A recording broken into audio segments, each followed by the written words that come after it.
Hi YouTube, this is VidHead85 and I want to talk a little bit about the Aurora, Colorado shooting and about some of the buzz that's been going around it, as well as Trayvonn Martin.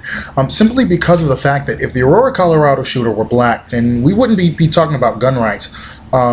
We would probably be thinking that he went in there to shoot up a couple of rival gang members or something like that. And you know what? Call me playing the race, but don't doubt for a second. I can't doubt for a second that that would be true.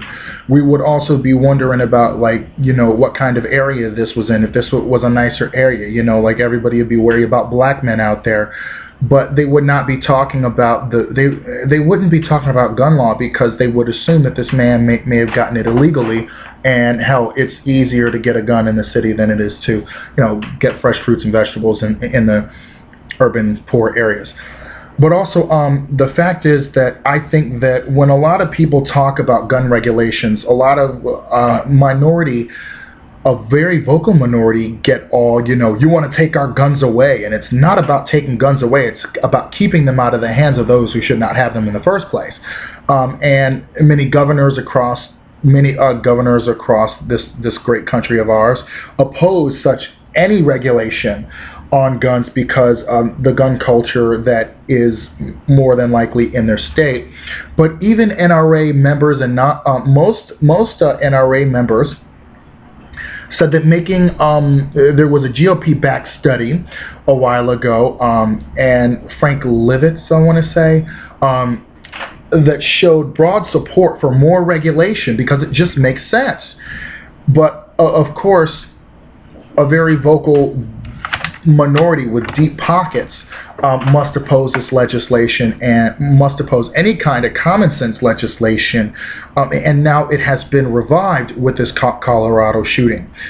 But that brings me to Trayvonn Martin, because if the shooter were black, we wouldn't be talking. I don't think we would be talking about this at all. We would be talking about the plight of urban youth, or some crazy stuff like that. But it's the truth, because when Trayvonn Martin was killed, we did talk about gun laws and regulations, but we mostly talked about the stand your ground law, since that is obviously where it came from. But gun regs in Florida is another thing I feel that we should definitely piggyback off of both of them. The Colorado shooting and the shooting of Trayvonn Martin, which was unprovoked. Those both go hand in hand, if you ask me, simply because that's how it is with the both of them. Like, gun law, period. And the NRA played a part in the stand your ground laws, which are being used a lot to kill innocent black men. And I'm not even just gonna lie. You know, there was something in Wisconsin where Bo something, a gentleman named Bo, he was running away from something, and he hid behind somebody's porch or whatever, and he from what I understand, I think he approached the person and they shot him. Now, I don't, those are pieces of the story that I'm getting, but really though, when a person, they say they may believe their life is in danger, but think about it, you know, a black man, yes, at his house, you know, on the back porch and approaching him, that would be a perceived threat, of course. But I feel that a lot of these stand your ground laws definitely don't help anyone, because the prosecutor should have enough sense to say that it was self-defense or not.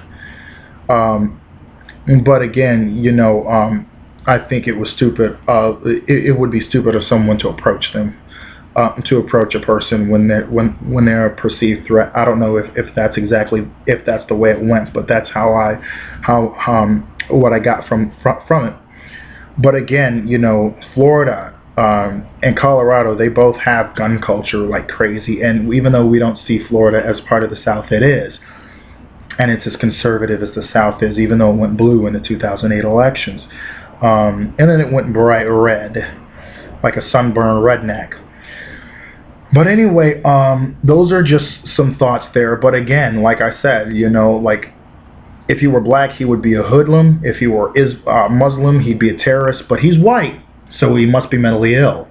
And that may play a part or something like that, but I still am a bit incredulous when I am a bit stymied at how much race plays a part in our culture, even though we're supposed to have been over it.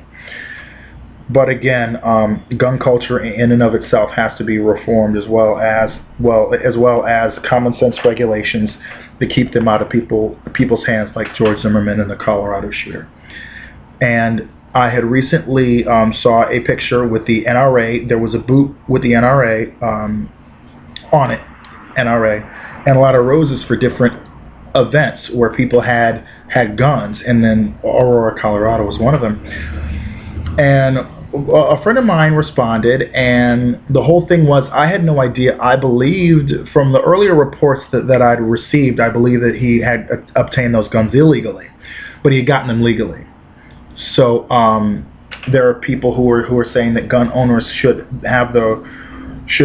are right to be leery of a government that's ever increasing in size or whatever. And I'm thinking, that's a bunch of crap, because it's a heck of a lot smaller than it has been for quite some time. But the fact is, he got them legally, and now that we know that, what are we going to do about it? So thank you, YouTube. Have a great day. See you later.